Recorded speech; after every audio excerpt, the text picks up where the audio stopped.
Bismillahirrahmanirrahim. Assalamualaikum warahmatullahi wabarakatuh.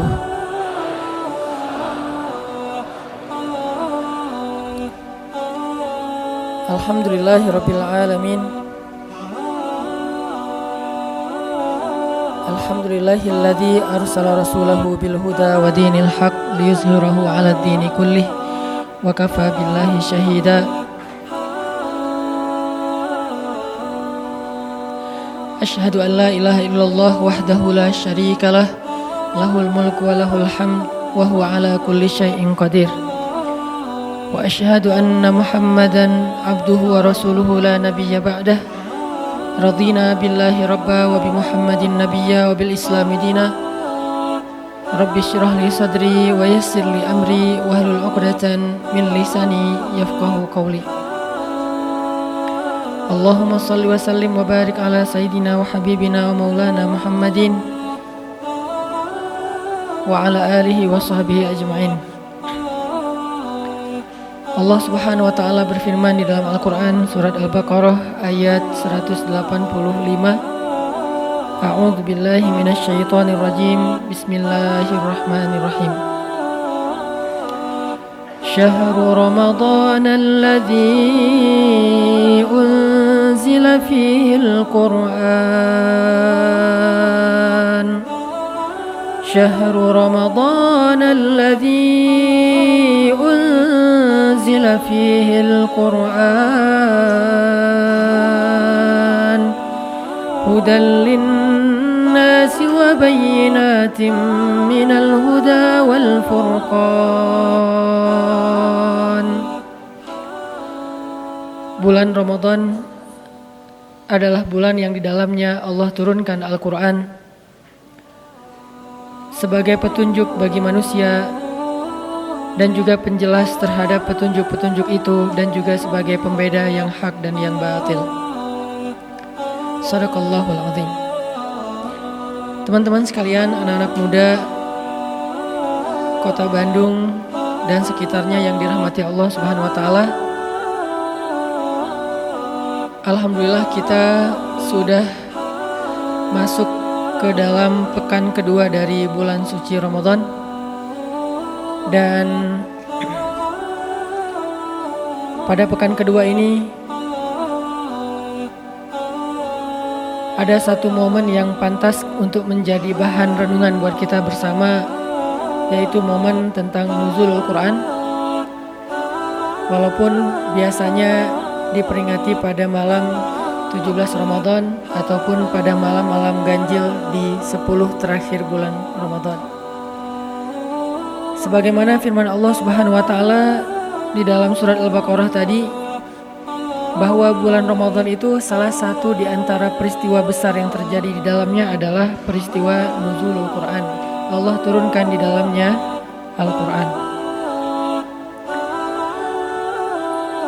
Dan di sini ada satu renungan buat kita, bahwa di bulan Ramadan Rasulullah Shallallahu Alaihi Wasallam biasanya menambah porsi tilawah dan murajaah Al-Quran beliau. Kalau di bulan-bulan yang lain Rasulullah Shallallahu Alaihi Wasallam didatangi oleh Jibril untuk menyampaikan wahyu, maka di bulan Ramadan Jibril datang bukan sekedar menyampaikan wahyu, tetapi juga mereview, murajaah kembali hafalan dan qiraah Nabi terhadap Al-Quran. Sehingga bulan Ramadan identik dengan satu ritual, yaitu tadarus Al-Quran. Jadi tadarus Al-Quran ini bukan sekedar culture Indonesia, bukan sekedar budaya orang Indonesia di bulan Ramadan. Istilahnya saja yang lebih terkesan Indonesia banget, sehingga kita tidak boleh terkecoh dengan istilah. Sekarang umat Islam, salah satu challenge-nya adalah kita terlalu terjebak di dalam penamaan istilah-istilah. Padahal sebagian besar dari istilah-istilah yang kita kenal hari ini itu bukan berasal dari zaman Nabi, tetapi dari zaman para ulama. Means ulama yang memberikan nama istilah tersebut. Sehingga istilah-istilah ini kadang bisa dirubah dalam bahasa terjemah, bisa juga diganti sesuai dengan konteks pada masa atau pada tempat yang berbeda. Sama dengan istilah murojaah Al-Quran atau istilah tilawah Al-Quran, maka di Indonesia diistilahkan dengan tadarusan, yang diawali dengan kata tadarus kemudian menjadi tadarusan. Jadi tadarusan bukan hanya culture, bukan hanya budaya orang Indonesia. Tadarusan itu adalah salah satu di antara kebiasaan Nabi di bulan Ramadan. Bahkan di bulan Ramadan biasanya Jibril akan turun 2 kali untuk tadarusan bersama Rasulullah SAW. Walaupun mungkin teman-teman belum pernah mendengar istilah Jibril tadarusan dengan Nabi. Inilah yang membuat saya kadang-kadang kurang dimengerti. Sering menggunakan istilah yang sebetulnya itu adalah terjemah. Istilah terjemah dari istilah yang udah common di masyarakat. Kita biasanya menggunakan istilah kalau kita pun membaca hadis. Ketika Jibril alaihissalam turun di bulan Ramadan, maka Jibril memurajaah bacaan dan hafalan Nabi SAW.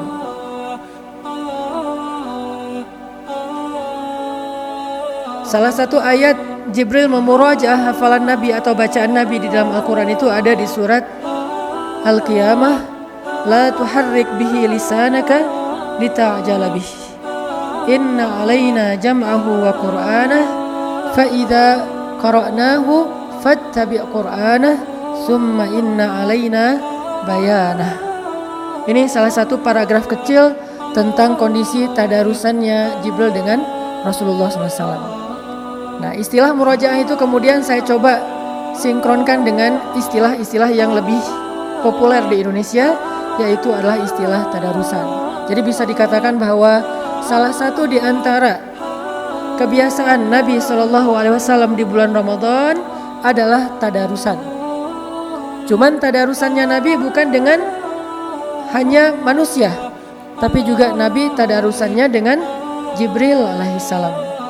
Jadi tadarusan dari kata dars artinya belajar, mempelajari, memahami. Sebagaimana ayatnya fa idza qara'nahu fattabi' qur'anah summa inna alaina bayanah. Kalau kami sudah bacakan, maka ikutilah bacaan itu. Jadi Jibril baca, Rasulullah mengikuti. Jibril membaca, Rasulullah mengikuti. Setelah selesai beberapa ayat, maka Jibril menjelaskan. Summa inna alaina bayanah. Jibril menjelaskan makna-makna dari ayat tersebut. Berarti culture tadarusan adalah salah satu di antara culture yang nyunnah, hanya beda istilah. Jadi untuk dikenal atau untuk dilihat bahwa ini sesuatu yang sunnah atau tidak, kita tidak boleh hanya melihat dari istilahnya, tapi coba perhatikan prakteknya. Ada beberapa istilah yang di kita itu kadang-kadang dianggap aneh dan bid'ah. Padahal kadang istilah itu justru ada di dalam Al-Quran. Contohnya istilah atau sebuah ritual istighosah. Ada sebagian orang atau kaum muslimin yang menganggap istighosah ini bid'ah. Padahal istighosah adalah istilah yang jelas-jelas diksinya disebutkan di dalam Al-Quran. Di surat Al-Anfal, il tastaghisuna rabbakum fastajaba lakum. Ketika kalian beristighosah kepada Rabb kalian. Ada kata istighosah dalam bahasa dalam bentuk kalimat kata kerja verb, yaitu tastaghithun. Berarti istighosah bukan bid'ah. Istighosah itu bukan hanya sunnah Nabi, tetapi juga ajaran yang disebutkan di dalam Al-Quran dan kemudian diperjelas di dalam As-Sunnah. Sehingga tidak boleh kita terlalu gampang untuk menyimpulkan suatu hukum berdasarkan istilah, karena secara kaidah fikih hukum itu tidak terikat dengan nama, tapi dia terikat dengan prakteknya atau amalnya. Kadang-kadang kita langsung mengatakan haram. Makanya ada yang nanya ke saya, Ustaz, apa hukum pacaran? Saya tanya dulu, pacarannya gimana? Kalau pacarannya setelah nikah, maka halal. Ya, istilahnya pacaran, tetapi kalau setelah nikah namanya bukan pacaran, Ustaz. Justru Islam mengajarkan pacaran itu setelah nikah. Nih coba kita telisik lagi. Arti pacaran itu apa? Berkasih sayang. Waja'ala bainakum mawaddatan warahmah. Dan Allah menjadikan di antara kalian itu ada kasih dan sayang. Kapan dijadikan kasih dan sayang itu? Setelah saya terima nikahnya, muncullah kasih sayang. Sebelum terima nikahnya munculnya apa? Bukan kasih sayang, yang muncul adalah penasaran. Yang muncul itu kepo, yang muncul itu semangat stalking.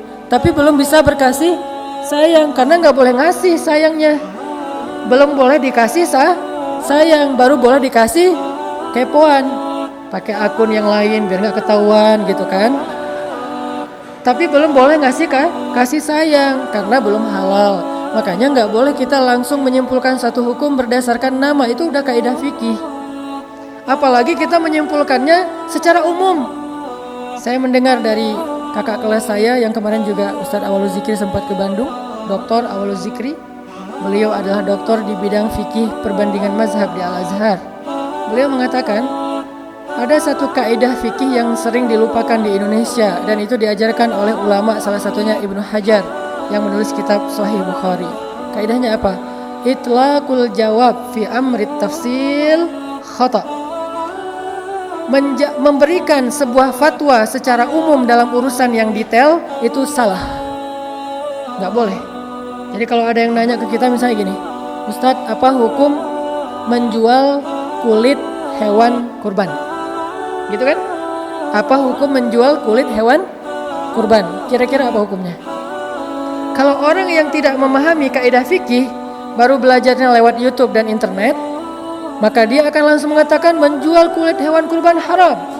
Jadi buat dia kalimat haram itu adalah ekspresi idealisme. Makin sering bilang haram, kesannya makin idealis. Padahal dalam Islam, haram itu cuma satu, yang halal itu 4. Wajib boleh, sunnah boleh, mubah boleh, makruh boleh walaupun ditinggalkan lebih baik. Baru yang kelima, haram. Jadi ada 4 hal yang dibolehkan dalam Islam, 1 hal yang diharamkan. Kenapa yang 4 ini nggak dieksplor? Supaya orang tahu betapa Islam itu syumul, luas sekali. Kenapa yang diambil hanya yang terakhir saja? Haram, haram, haram. Senang dengan kata haram. Sehingga ketika dia udah mengatakan haram seolah-olah dia adalah orang yang paling idealis. Sedangkan yang mengatakan halal itu kesannya kurang idealis. Sehingga Ibnu Hajar mengatakan itlaqul jawab fi amri tafsil khata. Gak boleh kita menjawab secara umum dalam urusan yang harusnya diperdetail dulu. Apa, gimana bentuknya. Sehingga kalau ada yang bertanya, Ustadz, apa hukum menjual kulit hewan kurban? Ustadznya harus bertanya balik, yang menjual siapa? Kalau yang menjualnya yang memotong hewan kurban, haram. Kalau yang menjualnya yang berkurban, haram. Kalau yang menjualnya yang menerima hewan kurban karena dia berhak, maka halal. Berarti kan beda kan? Padahal pertanyaannya sama, tapi jawabannya bisa berbeda karena kondisinya, prakteknya berbeda. Ada orang yang menerima daging hewan kurban udah bercampur dengan kulit di dalamnya dan dia nggak tahu gimana cara mengolah kulit itu untuk dia makan. Akhirnya dia jual ke tetangga yang bisa ngolah. Ya udah, jual aja ke ibu, berapa? Terserah ibu bayar berapa, ya udah 10.000 ya. Yang penting dia dapat uang walaupun murah. Tapi kan kalau emang haram walaupun 1.000 juga nggak boleh, Rp1 juga nggak boleh.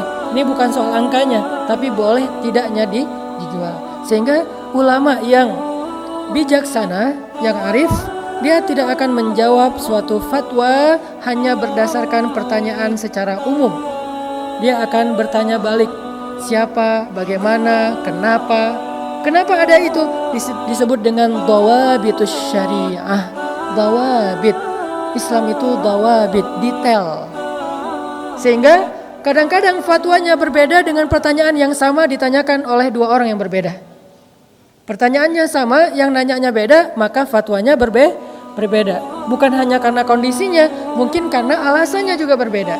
Ada orang yang misalnya, Ustadz, saya pengen nikah, hukumnya apa? Nikah wajib. Datang yang kedua, Ustadz, saya pengen nikah, hukumnya apa? Nikah sunnah. Ustadz, saya pengen nikah, hukumnya apa? Nikah makruh. Datang lagi yang keempat, Ustadz, saya pengen nikah, hukumnya apa? Haram.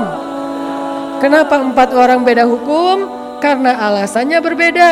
Yang pertama alasannya dia kalau nggak menikah maka dia akan berzina, sehingga nikah bagi dia menjadi wajib. Yang kedua, dikatakan sunnah karena dia sudah mampu, tapi dia tidak akan berzina kalaupun tidak menikah, maka bagi dia sangat dianjurkan, sunnah muakkadah. Yang ketiga, buat dia nikah itu cuma coba-coba. Seru nggak ya nikah? Akhirnya nikah bagi dia menjadi makruh. Yang ketiga, nikah hanya untuk mempermainkan orang lain, dan dia udah berniat nanti setelah dia mencicipinya, dalam tanda petik dia akan ceraikan, maka nikah bagi dia haram. Padahal pertanyaannya sama, Ustadz, apa hukum menikah? Sama juga, Ustadz, apa hukum menjomblo? Tergantung yang nanya kan ya.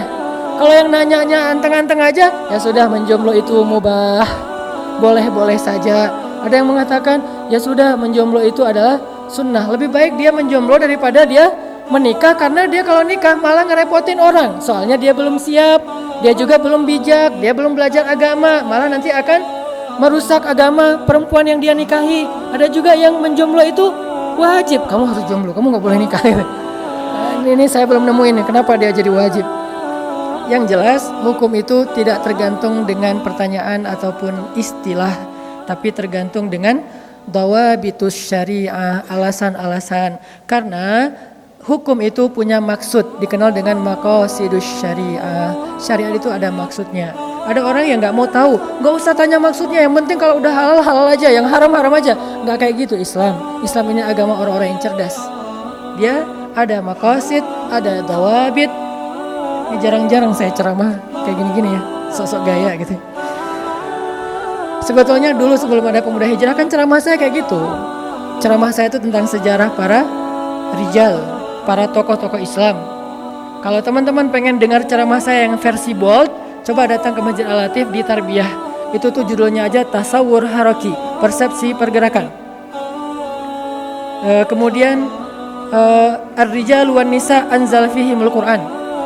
Tokoh-tokoh yang turun Al-Quran karena mereka. Nah itu tuh pembahasan di Tarbiyah. Tapi kalau di acara nongkrong bareng UHA, namanya juga nongkrong. Kalau dibahas nongkrong, terus judulnya haramnya apa gitu kan, orang langsung aduh sian mau nongkrong tapi ditakut-takutin. Neraka jahanam terbagi kepada, misalnya kan agak gimana gitu kan. Makanya kata Nabi kepada para da'i ketika Nabi mengutus Mu'az bin Jabal, apa nasihat Nabi kepada Mu'az bin Jabal sebelum diutus ke Yaman? Kata Nabi, yassir wala tu'assir, mudahkan jangan persulit. Itu tuh bukan doa, tapi itu nasihat Nabi kepada Mu'az. Wahai Mu'az, mudahkan urusan orang untuk masuk kepada Islam, jangan persulit, jangan idealis. Jangan perfeksionis, idealis boleh, jangan perfeksionis. Arti perfeksionis, kalau belum sempurna nggak boleh masuk Islam. Padahal orang masuk Islam itu untuk menyempurnakan diri. Kalau dia udah sempurna, maka dia nggak perlu bertanya perlu nggak saya masuk Islam. Pasti dia udah paham kebenaran Islam. Jadi karena dia belum sempurnalah, dia belajar pelan-pelan sehingga masuk Islam dulu supaya dia bisa belajar. Ada orang yang nanya, ya Syekh, saya pengen masuk Islam tapi saya nggak bisa meninggalkan khamar, boleh nggak? Boleh, bukan boleh khamar, boleh masuk Islam. Nanti setelah dia masuk Islam, dia diajarkan tentang masalah khamar. Kan ada tuh di zaman Umar ibn Khattab, seorang laki-laki yang ahli jihad tapi nggak pernah bisa meninggalkan khamar. Dia mujahid tapi dia nggak bisa ninggalin khamar. Dan ini jangan dicontoh ya. Oh ternyata ada sahabat yang senang minum tapi senang jihad. Wah ini kayaknya cocok nih buat gua nih. Tar dulu. Kan dia lagi berproses. Yang udah di masjid jangan keluar lagi. Yang di luar masjid pelan-pelan diajak ke dalam. Yang udah di masjid jangan niru yang di luar. Wah kayaknya lebih seru di luar daripada di dalam. Saya nyesel terlalu cepat masuk. Mending di belakang, di luar aja lama-lama. Nanti juga masuk sendiri. Jangan. Yang udah di sini kan was-sabiqun as-sabiqun, as-sabiqun al-awwalun. Kan selalu ada kaidah itu kan. Siapa yang lebih dulu masuk Islam, siapa yang lebih dulu berhijrah, siapa yang lebih dulu dalam kebaikan, maka was-sabiquna fid dunya fahumus sabiquna fil akhirah. Itu ayatnya. Was-sabiquna sabiqun, dua kali kata sabiqun. Yang satu di dunia, yang satu di akhirat. Cuman Allah enggak membuat detail, itulah bahasa Al-Qur'an yang umum. Was-sabiquna sabiqun artinya apa? Yang duluan dan duluan gitu kan? Maksudnya was-sabiquna fid dunya fahumus sabiquna fil akhirah. Orang yang di dunia duluan dalam kebaikan, nanti dia di akhirat duluan ke surga. Jadi yang udah hijrah jangan nyesel. Aduh nyesel, udah terlalu awal hijrah jadi udah gak bisa seru-seruan. Siapa bilang setelah hijrah gak bisa seru-seruan? Jadi balik lagi kepada yang tadi, salah satu hobi dan kebiasaan Nabi SAW di bulan Ramadan adalah tadarusan. Tadarusannya bersama Jibril alaihissalam. Sehingga di bulan Ramadan ini kita coba untuk belajar kembali tentang kebiasaan Nabi dalam tadarusan. Apakah tadarusan kita ini sudah mirip dengan tadarusannya Nabi Sallallahu Alaihi Wasallam? Apa sih yang dilakukan Nabi ketika tadarusan? Apakah sekedar mentilawahkan Al-Quran atau lebih daripada tilawah? Karena di dalam konteks bacaan Al-Quran itu ada banyak istilah. Ada tilawah, ada qiraah, ada tartil, apalagi banyak istilah-istilah yang menunjukkan makna membaca Al-Quran. Ada warattilil Qur'ana tartila, bacalah Al-Quran, baca juga kan. Faqra'u ma tayassara minal Qur'an, bacalah Al-Quran, baca juga. Ada lagi watlu ma uhiya ilaika, bacakan apa yang diwahyukan kepadamu, baca juga. Jadi tilawah artinya baca, qiraah artinya baca, tartil artinya baca. Kenapa? Karena itu terjemah. Tapi dalam bahasa Arab 3 kalimat ini berbeda arti antara warattilil Qur'an tartila, utlu ma uhiya ilaik, faqra' ma tayassara minal Qur'an. 3 diksi dengan makna yang berbeda. Kira-kira tadarusan kita yang mana nih? Karena jangan-jangan kita tartil pun enggak. Kalau tartil, warattilil Qur'ana tartila, itu artinya bacalah Al-Quran perlahan-lahan, lebih kepada beatnya. Kok beat sih Ustadz? Ya udah tempo lah. Sama aja sih padahal ya. Cuma orang mungkin agak-agak gimana gitu. Saya lagi agak-agak kagok nih mau ngomong bisa dibully dari ya. Jadi beatnya itu, jadi warattil Quran tartila itu masalah beat. Seberapa cepat bacaan kita. Nah, ajaran Al-Quran kita tuh disuruh baca Quran itu perlahan-lahan. Warattil Qur'ana tartila. Gimana dengan yang baca Qurannya cepat Ustaz? Ghairil maghdubi alaihim waladdallin. Amin. Nah, ini gimana nih? Ini tartil nggak sih gitu kan? Menurut saya, ini menurut saya ya. Tolong bagian ini jangan di crop ya. Menurut saya itu bacaannya terlalu pro. Orang kalau udah pro mungkin jadi kayak gampang banget gitu kan. Kalau kita terlalu amatiran sih. Makanya kita baca Quran itu pelan-pelan soalnya masih amatiran. Kalau mereka kan udah pro, bacanya cepet-cepet. Waladhdallin, terus makmumnya juga pro, aminnya, amin, weh, kan pro banget kan? Kalau kita kan amatiran, jadi amin kita tuh, amin, kok pelan banget sih? Ya gue baru belajar. Makanya ada teman saya dulu tuh pas kita lagi belajar pedal di Batu Karas, lagi belajar kayak surfingan lah. Itu tuh kita pas waktunya sholat asar kan mendarat dulu tuh. Taruh papan, kita wudhu. Kita lagi wudhu, ada teman kita udah selesai sholat. Padahal mulai wudhunya bareng. Kita belum selesai wudhu, dia udah selesai sholat. Ditanya sama temennya, lu kok cepet banget sholatnya? Beda kalau udah pro. Jadi kalau udah pro sholatnya cepat. Kalau yang amatiran mah pelan-pelan. Takbirnya juga lama gitu ya. Allah, aduh gagal. Soalnya nggak bisa mensinkronkan niat dengan ucapan takbir gitu kan, jadi kayak pelan-pelan hati-hati banget. Allah, udah jadi salah ketinggian, turunin lagi dikit gitu. Tapi kalau udah pro, jadi dalam hitungan 1 menit bisa dapat 2 rakaat. Allahu alam hukumnya apa, saya nggak mau menjudge, tapi buat saya tuh menurut saya sih pro banget lah. Cuman kita belum bisa niru karena kita masih amatiran.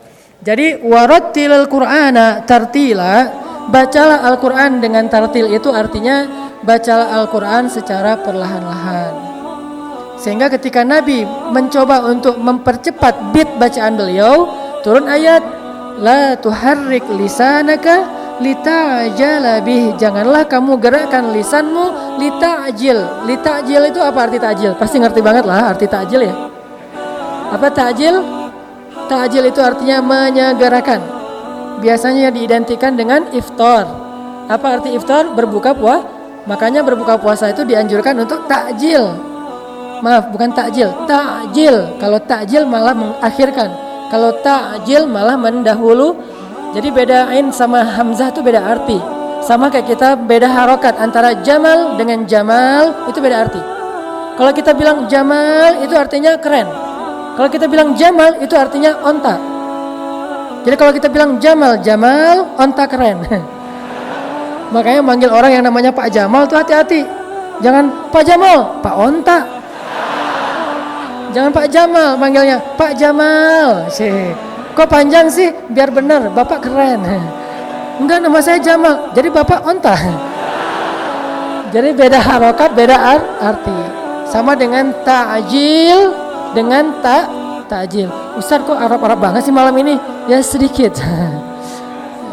Jadi ta'jil artinya menyegerakan. Sehingga salah satu di antara kebaikan puasa itu adalah menyegerakan berbuka. Tapi arti menyegerakan tetap aja nunggu azan. Bukan menyegerakan azan juga belum. Udah kan ta'jil Ustaz. Tetap aja nunggu azan.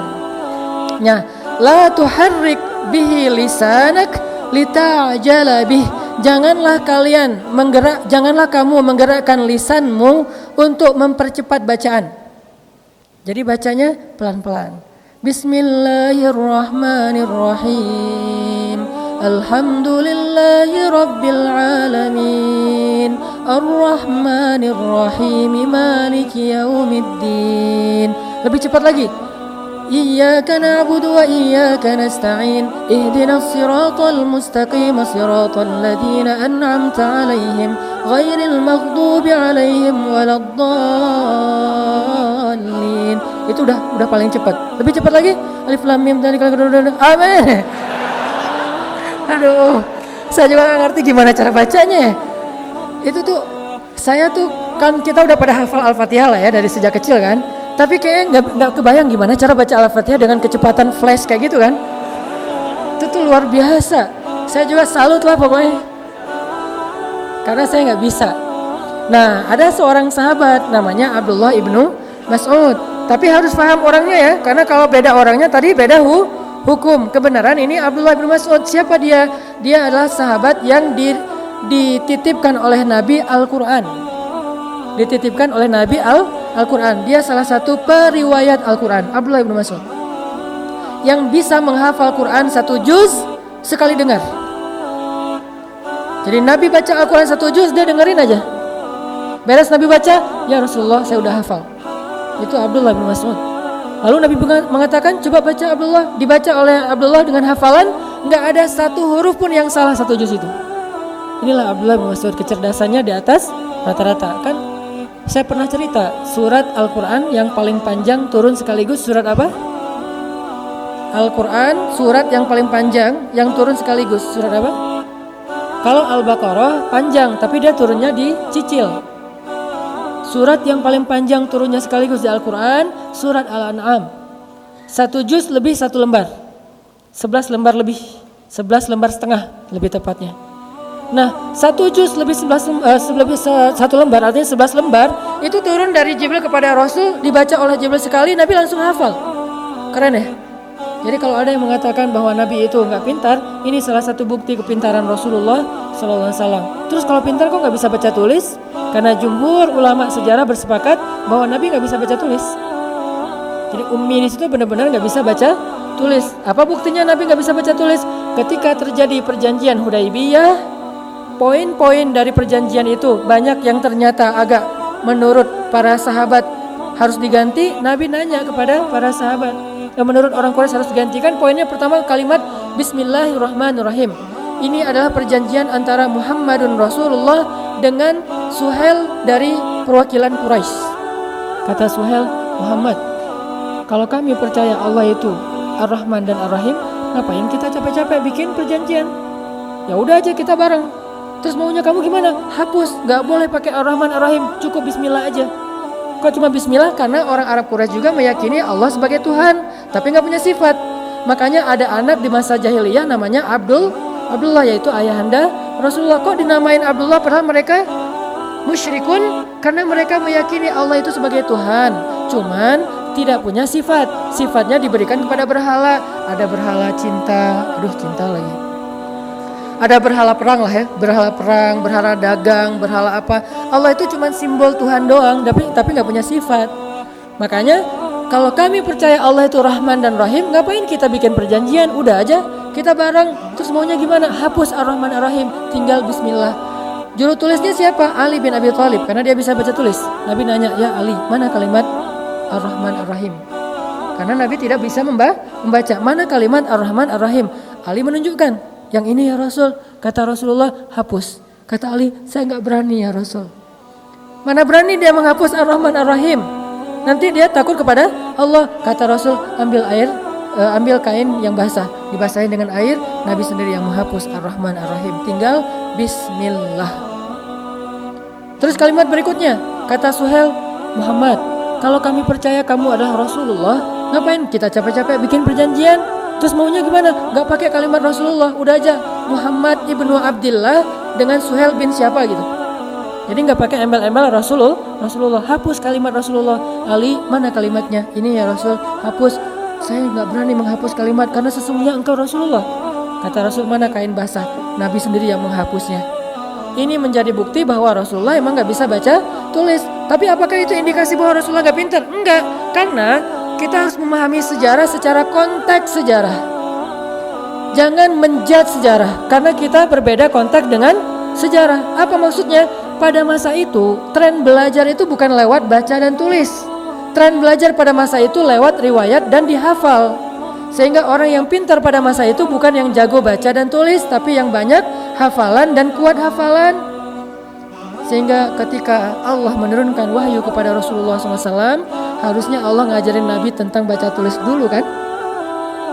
Ketika Nabi kecil, kenapa nggak diajarin dulu sama Allah baca tulis? Kenapa Allah langsung ngasih wahyu sementara Nabinya nggak bisa baca tulis? Karena tren belajar pada masa itu bukan lewat baca dan menulis, tapi lewat mendengar dan menghafal. Sehingga hafalan mereka itu kuat-kuat. Kalau belum nulis kan nggak pede kan? Nanti lupa gimana nih? Nomor telepon aja ditulis. Cuman satu nomor telepon yang langsung bisa kehafal. Nomor telepon mantan. Cepat hafalannya tuh. Walaupun udah unfollow, udah di blok, tapi masih ada. Walau udah di delcon gitu kan, tapi masih dihafal, sama aja sih. Tinggal diketik lagi aja telepon. Yang angkat bapaknya. Ya, intinya adalah Rasulullah SAW langsung hafal 1 juz lebih dari surah Al-An'am yang dibaca oleh Jibril. Jibril membaca Al-An'am, Nabi dengerin, hafal. Udah beres hafal, Nabi ngumpulin para sahabat. Pada dengerin, Nabi bacain Al-An'am 1 juz. Beres Nabi baca, Abdullah bin Mas'ud angkat tangan, ya Rasulullah, saya sudah hafal. Rasulullah takjub. Ini solehnya Rasul ya, tawaduk banget. Pas Abdullah ngomong kayak gitu, ya Rasulullah, saya udah hafal. Rasulullah gak ngomong, emang lo doang, gue juga sama. Ini kalau kita kan orangnya kayak sok pamer gitu kan, pengen diakui. Kalau Rasulullah enggak, Rasulullah itu sangat menghargai orang, langsung mengatakan, ya Abdullah kamu udah hafal? Ya Rasulullah, coba baca. Dibacalah oleh Abdullah dari ayat 1 sampai terakhir, tidak ada satupun huruf yang salah. Ini kemampuan hafalannya Abdullah ibnu Mas'ud. Nah, Ibnu Mas'ud ini salah satu sahabat yang kalau baca Quran, bacaannya itu persis Jibril alaihissalam. Persis Jibril. Kalau sekarang kan kita dengar banyak qori imam itu bacaannya persis siapa gitu kan, persis Sudais, persis Al-Afasi, persis siapa kayak gitu-gitu, persis Muzammil gitu kan, Al-Muzammil mana nama surat, persis Muzammil gitu. Nah, kalau Abdullah persisnya persis Jibril. Dulu tuh waktu saya masih SMA, saya ngefans banget dengan yang namanya Sa'dul Ghamidi. Salah satu qori dan imam dari Arab Saudi, dari kabilah Ghamid, sehingga beliau dinamain Al-Ghamidi, orang Ghamid. Itu saya senang banget dengan bacaannya, makanya sering saya ulang-ulang. Dulu tuh saya pernah ikut audisi tilawah Al-Quran di Kairo yang masuk ke 2 channel TV itu. Di antara sekian ratus peserta orang-orang Mesir, saya nomor 1 alhamdulillah gara-gara menjiplak bacaan Al-Ghamidi. Pas datang depan jurinya, dari mana? Indonesia. Oh iya, bisa baca Quran? Sedikit-sedikit. Ya udah baca yang mudah-mudah saja. Ya sudah, Al-Ikhlas. Karena itu yang paling mudah. Al-Fatihah, Al-Ikhlas. Al-Fatihahnya Al-Ghamidi. Alhamdulillahi Rabbil Alamin Ar-Rahmanir Rahim Maliki Yaumiddin Iyyaka na'budu wa iyyaka nasta'in. Nangis jurinya. Alhamdulillah dalam hati saya langsung husnuzon. Menang nih. Dia tuh nangis bukan karena bacaannya bagus. Dia tuh udah sering dengar bacaan yang bagus. Tapi dia nangis terharu. Kok ada orang Indonesia bacanya bisa kayak gini menurut dia. Dia pikir orang Indonesia itu kan orang asing ya.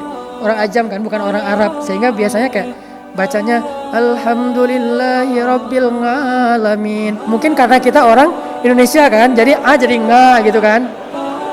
Baca alif lam mim jadi alama gitu kan. Karena kita orang Indonesia, ternyata kok ada orang Indonesia bacanya bisa kayak gini. Dia terharu, Masya Allah kata dia. Langsung dia kasih golden ticket gitu lah. Alhamdulillah. Tapi itu bukan karena saya bacaannya bagus teman-teman. Mau tahu rahasianya kenapa? Karena saya baru nikah. Hubungannya apa Ustadz? Ustadz maksa materinya. Enggak benar. Itu karena saya baru nikah. Saya tuh doa sama Allah, ya Allah saya udah nikah. Nikah kan ibadah. Tapi saya gak punya kerjaan. Saya mau ngasih nafkah apa buat istri saya? Ya Allah beri saya rezeki. Tiba-tiba dapat panggilan audisi. Juara. Langsung dikontrak 20 episode. Lumayan lah bisa tinggal di Kairo. Berdua sama istri tanpa kerja selama 6 bulan. Jadi istri saya S2, saya keliling 99 cahaya di langit Kairo. Foto-foto, sok-sok nulis gitu di depan taman, depan sungai Nil. Kalau lagi bingung-bingung loncat gitu kan ya. Pokoknya menikmati hidup aja lah. Istri saya biarin aja dia sibuk dengan belajar. Dia malam-malam dia buka buku tebal-tebal tuh. Karena dia ngambil S2-nya tafsir lah gitu. Tafsir kan berat ya. Salah satu mata kuliah yang cukup berat tuh tafsir. Karena Al-Quran satu huruf aja kalau dibedah tuh panjang banget. Dia baca, saya lagi ngedit foto gitu. Wah ini seru nih di sebelah sini nih. Jadi kita kayak beda passion banget lah. Alhamdulillah 6 bulan bertahan. Itu rezeki. Tapi bukan itu yang mau dibahas. Abdullah bin Mas'ud bacanya seperti Jibril. Dan suatu saat Abdullah bin Mas'ud bilang gini ke Rasulullah, ya Rasulullah, saya itu bisa mengkhatamkan Al-Quran sehari 1 kali. Kata Nabi, ya Abdullah, jangan. Kalau gitu 2 hari 1 kali khatam. Kata Rasulullah, jangan. Kalau gitu 3 hari 1 kali khatam. Ya udah segitu. Tapi kalau bisa jangan lebih dari itu. Maksudnya apa? Kok bisa 1 hari sekali pengen khatam Al-Quran? Rasulullah larang. Karena kalau sampai kurang dari 3 hari khatam, berarti dia tidak qiraah. Soalnya dia baru murojaah nggak akan faham. Terlalu cepat. Ini mirip dengan cerita seorang anak muda di zaman Nabi itu yang sholatnya cepat banget kan, yang tadi pro banget. Sehingga kata Nabi, sholat lagi kamu belum sholat. Terus dia sholat lagi, cepat lagi, sholat lagi kamu belum sholat. Sama, jangan baca Quran khatam kurang dari 3 hari. Karena kalau kurang dari 3 hari berarti bacaannya tidak sempat ditadabbur. Gimana dengan para hafiz Quran Ustadz? Itu beda karena mereka murojaah. Saya punya seorang guru anggota dewan di Jakarta. Beliau murojaah Al-Quran sehari itu 10 juz. Sehari 10 juz. Padahal anggota dewan loh, bukan nganggur. Yang kesibukannya luar biasa tapi bisa murojaah Al-Quran sehari 10 juz. Jadi 3 hari beliau khatam, 3 hari khatam. Kalau kita 3 hari nggak khatam gitu ya, 1 juz juga ya. Kalau beliau 30 juz 3 hari khatam. Itu khusus buat para hufaz. Nah, balik lagi kepada hobi Nabi tadarusan. Jadi walaupun Nabi di bulan Ramadan semangat membaca Al-Quran, bukan mengejar hanya jumlah ayat dan juz. Tetapi kata Jibril, kata Allah, waratil Qur'ana tartila la tuharrik bihi lisanaka lita'jala bih. Nabi juga mencoba untuk memahami ayatnya. Sehingga saya mau mengajak teman-teman semuanya dalam hubungan kita dengan Al-Quran, coba bikin 2 target sekarang. 1 target khatam, mungkin sehari 1 juz, sehari setengah juz kalau di luar Ramadan, sehingga 2 bulan sekali khatam. Kalau di Ramadan 1 juz, supaya akhir Ramadan kita bisa doa khatam Al-Quran di akhir Ramadan. Itu target khatam. Bikin lagi 1 target faham. target faham dan amal. Nah, kalau targetnya faham dan mengamalkan, itu bisa jadi sebulan satu ayat. Bisa jadi sebulan cuman satu ayat. Karena ada contoh dulu Umar bin Khattab mengkhatamkan surat Al-Baqarah itu 12 tahun. Mengkhatamkan surat Al-Baqarah 12 tahun. Khatam yang kayak gimana maksudnya Ustaz? Kalau tilawah pasti cepat banget. Umar kan semangat baca Al-Quran. Kenapa bisa 12 tahun? Bukan tilawah, tapi qiraah. Bedanya, kalau tilawah hanya membaca hurufnya dan tetap berpahala pastinya karena satu huruf 10 kebaikan. Tapi kalau qiraah, dia mencoba untuk memahami, mentadabburi, mengamalkan. Mulai dari mentadabburi sampai mengamalkan. Sehingga setelah 12 tahun, maka tidak ada lagi satu pun ayat di dalam surat Al-Baqarah yang belum diamalkan oleh Umar bin Khattab. Jadi untuk mengamalkan Al-Baqarah butuh waktu 12 tahun. Sehingga kalau kita baca di surat Al-Baqarah ayat mana aja, itu pasti udah pernah diamalin sama Umar bin Khattab. Sekarang kita selain udah khatam Al-Quran beberapa kali, kira-kira udah sampai di mana qiraah Al-Quran kita? Kalau tilawah kita mungkin udah berulang kali ya, udah tawaf berkali-kali nih tilawah. Tapi qiraah kita udah sampai di mana? Dimulai dari Al-Fatihah, kemudian Al-Baqarah, atau mungkin nggak berurutan, tapi tematik sesuai dengan masalah. Kalau lagi misalnya masalah pekerjaan, nanti ada ayat-ayat tentang pekerjaan di surat Al-Jumu'ah ada, masalah jam kerja ada di surat Al-Baqarah juga, masalah riba, transaksi, akad, utang, piutang, apalagi saksi segala macam. Nah, udah berapa ayat yang kita tadabbur dan amalkan dari Al-Quran? Inilah yang akan menentukan kita itu ahlul Quran atau bukan.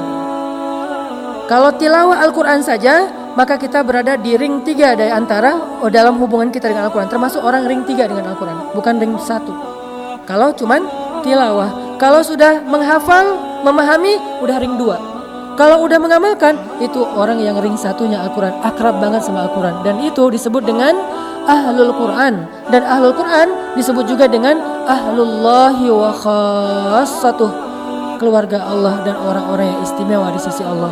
Orang ring 1 inilah yang nanti di padang mahsyar ketika bangkit dijemput sama geng malaikat. Namanya geng malaikat Safaroh.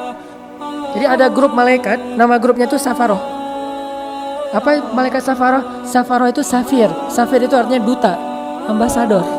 Ternyata malaikat juga punya duta-duta yang keren-keren, yang ganteng-ganteng, yang sempurna, yang bijaksana, yang yang karismatik.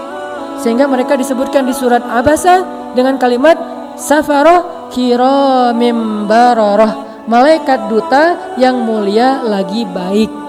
Siapa mereka? Mereka adalah ahlul Quran dari golongan malaikat. Cahayanya luar biasa. Dan ahlul Quran di golongan manusia adalah orang yang mengamalkan Al-Quran. Semakin banyak amalannya, semakin dekat dia dengan Al-Quran. Ada orang yang tidak hafal 30 juz. Ada 2 orang. Yang satu hafal 30 juz dan mengamalkan 1 juz. Yang satu lagi hafal 1 juz, mengamalkan 3 juz. Maka orang yang paling dekat dengan Al-Quran di antara mereka adalah orang yang mengamalkan. Walaupun pahala menghafal Al-Quran itu gede banget, jangan remehin. Siapa yang hafiz Al-Quran, maka nanti Allah akan berikan kepada dia tiket untuk bisa menyelamatkan 10 orang yang dia cintai masuk ke dalam surga kan. Tapi ada lagi keistimewaan yang diberikan kepada orang yang mengamalkan Al-Quran. Orang yang dekat dengan Al-Quran, khassatuh, orang yang istimewa di sisi Allah. Gimana caranya? Coba kita tanya, berapa ayat sih dari Al-Quran yang udah kita amalkan? Coba hitung deh. Bahkan kalau di Al-Baqarah, gak ada satu ayat pun yang gak bisa diamalkan. Mulai dari Alif Lam Mim itu udah bisa diamalkan. Mulai dari Alif Lam Mim. Atau minimal kayak sekarang lagi Ramadan nih, surat ayat apa yang paling populer di bulan Ramadan? Al-Baqarah 183. Udahkah kita mengamalkan 183 secara teks demi teks? Contoh, ya ayyuhalladzina amanu. Kira-kira apa amalan dari kalimat ini? Ini belum satu ayat ya, baru satu penggalan ayat. Ya ayyuhalladzina amanu. Amalannya apa? Wahai orang-orang yang beriman. Terus?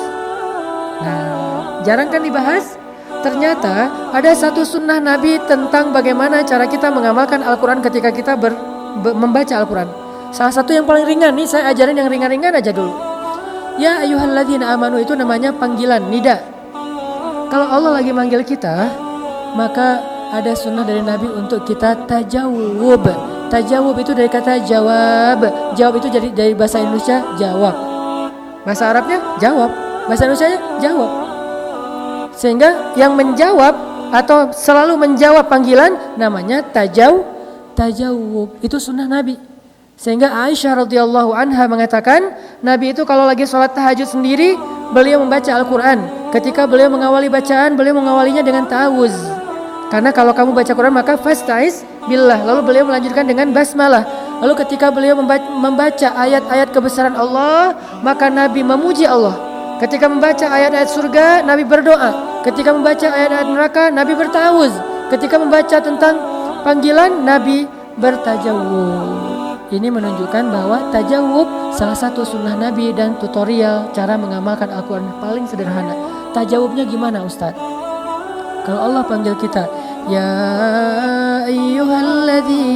Kalau ada panggilan ya ayyuha di Al-Quran itu namanya nida, panggilan.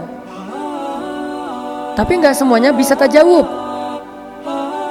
Kalau dipanggilnya ya ayyuhalladzina amanu, maka kita mengatakan labbaika ya rabbi. Kita mengatakan labbaika ya rabbi. Wahai orang-orang yang beriman, aku penuhi panggilanmu ya Allah. Ada apa ya Allah? Kalau mau lebih akrab lagi, bilangnya gini, labbaika ya rabbi wa sa'daik. Itu lebih akrab lagi tuh. Kalau nggak hafal, apa sih tadi Ustaz? Udah labbaika ya rabbi aja. Jangan kebalik, labbaik Allahumma labbaik. Ini mah kayak terlalu menghayati umroh dan haji kan. Ini mirip sih tapi beda. Jadi kalau Allah panggil ya ayyuhalladzina amanu labbaika ya rabbi wa sa'daik. Aku penuhi panggilanmu kepada engkau ya Allah dan aku bahagia memenuhinya. Ada apa ya Allah? Jadi seolah-olah kayak orang tua kita manggil, misalnya manggil kita gitu, Asep, gitu ya. Ya ma, gitu kan ya. Nah itu berarti dia tajawub. Kalau dipanggil berkali-kali nggak jawab, nggak sopan. Berarti mengamalkan ayat panggilan, kita katakan labbaika ya Rabbi. Itu tuh Allah sayang banget kalau kita kayak gitu. La'allakum turhamun. Allah sayang sama hamba yang tajawub. Dan Allah juga tajawub sama kita. Contoh pas kita lagi sholat nih, kita baca Al-Fatihah kan, Alhamdulillahi Rabbil Alamin. Allah tajawub, kata Allah, malaikat hambaku memuji aku. Ar-Rahmanir Rahim, hambaku menyanjungku. Maliki Yaumiddin, hambaku mengagungkan aku. Iyyaka na'budu wa iyyaka nasta'in. Itu antara aku dengan hambaku loh ya. Jadi Allah tuh kayak chat gitu kan sama kita kan. Nah gimana cara kita chat dengan Allah ketika Allah berfirman ya ayyuhalladzina amanu. Nanti kalau dalam sholat dengerin imam baca itu, maka ucapkan dengan pelan. Tapi jangan labbaik, jangan. Itu ngasih kode. Maksudnya imam buruan atuh. Jadi labbaik ya Rabbi dalam hati kita atau dalam lisan labbaik ya Rabbi. Itu tuh pasti khusyuk sholatnya. Makanya kalau kita tahu beberapa trik kecil terhadap imam baca ya, jangan buru-buru jawabnya, takutnya ya ayyuhal kafirun. Masa labbaik aku penuhi ya Allah, emang kita kafir? Nah, dengerin dulu yang jelas. Kalau ya ayyuhalladzina amanu oke. Kalau munafikun jangan, kalau kafirun jangan. Tapi kalau ya ayyuhan nas masih mending lah ya. Wahai manusia, atau ya ibadi. Walaupun ada pembukaannya sih, kul ya ibadiyalladzina asrafu ala anfusihim. Kita langsung labbaika ya Rabbi. Kita merasa sebagai pendosa dan Allah lagi manggil kita nih, kul ya ibadi alladzina asrafu ala anfusihim labbaika ya Rabbi wa sa'daik. Allah panggil saya karena saya pendosa, Allah panggil saya, Allah pengen ngampunin dosa saya penuhi ya Allah, saya penuhi panggilan engkau. Kan gitu kan? Jadi kita tuh sibuk di dalam sholat, gak mikir yang lain-lain, gak sempat ngahulang karena kita lagi chat. Tapi coba kalau misalnya kita tuh dengerin aja sambil berdirinya sebelah kaki gitu kan. Sesekali gerak ke sini, sekali gini. Udah kayak orang bumerang gitu. Gitu. Lama-lama jadi bumerang ya. Kalau kayak gitu nggak bakalan khusyuk. Biar khusyuk kita kayak apa namanya? Ya aktif gitu. Jadi respon. Allah ngomong apa kita respon. Allah ngomong apa kita respon. Emang kayak gitu sunnah Nabi. Sehingga kalau ya ayyuhalladzina labbaika ya rabbi. Nah, biasanya setelah nida, setelah panggilan itu suka ada perintah. Atau suka ada larangan antara perintah atau larangan. Nah, jawabannya apa? Sami'na wa ata'na. Ngomong gitu aja dulu walaupun kita belum ngamalin. Karena itu akan mensugesti kita buat ngamalin. Misalnya Allah bilang, "Qul ya ibadiyalladzina asrafu ala anfusihim labbaika ya rabbi wa sa'dai la taqnatu min rahmatillah sami'na wa ata'na." Gitu. Walaupun gak harus gitu-gitu sih. Maksudnya dalam hati gitu ya. Jadi kita kayak aktif banget gitu sama Allah lagi chat. Jadi gak ada yang bisa ganggu. Ya siap Allah, siap Allah. Atau siap. Itu mah di luar sholat lah ya. Jangan di dalam sholat. Ini menunjukkan kalau kita itu orangnya kayak seru gitu. Kan kalau kita chat sama teman tektokan gitu. Kalau seru kan kita juga jadi kayak semangat kan. Allah jangan dicuekin. Allah ngomong panjang lebar kita diam aja. Pas sudah beres salat, tadi imam baca surat apa ya? Gak ngerti lah gitu. Ada yang lebih parah, saya pernah ngimamin di sebuah masjid di daerah pelosok ya. Di sebuah pelosok, gak usah disebut di mana. Salat tarawih, bacanya di juz-juz yang di tengah, bukan Alhaakumut Takatsur atau Al-Asr. Saya bacanya Kaf Ha Ya Ain Shad, surat favorit saya, surat Maryam. Besoknya muncul gosip. Besok-besok jangan sholat bareng orang itu lagi. Kenapa? Qurannya meni beda. Ternyata kalau bukan At-Takatsur dikira bukan Quran. Jadi menurut mereka yang saya baca itu bukan Quran, saking mungkin awam ya, nggak ngerti. Nah, jadi kayak misalnya kalau kita dengan Allah itu akrab, dengan Allah itu chatnya tuh aktif, nanti begitu kita panggil Allah, ya Rabbi, Abdi, hal min dhihajah. Abdi, hal min taib, hambaku kenapa, ada apa, kamu butuh masalah, ada masalah, kamu pengen taubat, gitu Allah ke kita, gara-gara kita sering ya ayyuhalladzina amanu labbaika ya rabbi, kita panggil ya rabbi, abdi, kata Allah, karena kita udah sering tektokan nama Allah. Itu cara paling sederhana ngamalin Al-Quran. Kutiba alaikumus shiyam sami'na wa ata'na ya ayyuhalladzina amanu la ta'kulur riba sami'na wa ata'na ya ayyuhalladzina amanu. Apapun kalimat setelah panggilan biasanya antara perintah dengan larangan, tinggal kita bilang sami'na wa ata'na. Muncul ayat lagi yang kita kayak nebak-nebak, makanya kalau nanti dengerin bacaan imam coba perhatikan diksinya, ada yang ke detect gak sama kita? Misalnya ke detectnya Jahannam, kan semua ngerti kan? Gak ada yang gak ngerti kan Jahannam? Kalau ada kalimat bukan apa Jahannam lah pokoknya, atau kalau yang lebih seringnya bukan Jahannam, nar kan? Naruka jadi bahasa Indonesia, neraka, maksa. Jadi nar artinya neraka. Fattakun naral lati waquduhan nasu wal hijarah. Kalau kita dengar kata nar, kita dengan kata jahannam, maka kita dalam hati mengatakan a'udzubillahi min dzalik atau Allahumma inni a'udzubika min adzabi jahannam. Kalau kita hafal, kita boleh baca Allahumma inni a'udzubika min adzabi jahannam. Kalau dengar kata jannatin, pasti kenal dong, tajri min tahtihal anhar. Langsung bilang Allahumma inni as'alukal jannah. Allahumma inni as'aluka jannatal firdausal a'la. Ya Allah, beri saya surga firdaus yang paling tinggi. Gitu dong kita bermuamalah dengan Al-Quran. Masih banyak sih yang perlu dibedah, tapi karena keterbatasan waktu kita, insya Allah istiqomahlah hadir dalam kajian-kajian kita. Walaupun kita tidak secara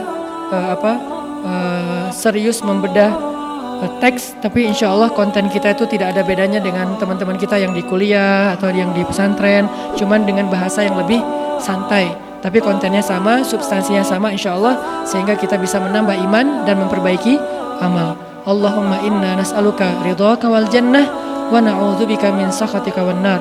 Allahumma ja'alil qur'ana hujjatan lana la alaina. Allahumma nawwir qulubana bil qur'an Allahumma zid imanana bil Qur'an. Allahumma aslih a'malana bil Qur'an. Allahumma ahsin khuluqana bil Qur'an. Allahumma alif baina qulubina bil Qur'an. Allahumma syrah sudurana bil Qur'an. Allahumma ja'al Qur'ana rabi'a qulubina wa nuran fi sudurina wa hudan wa bayanan fi hayatina. Rabbana atina fid dunya hasanah wa fil akhirati hasanah wa qina adzabannar.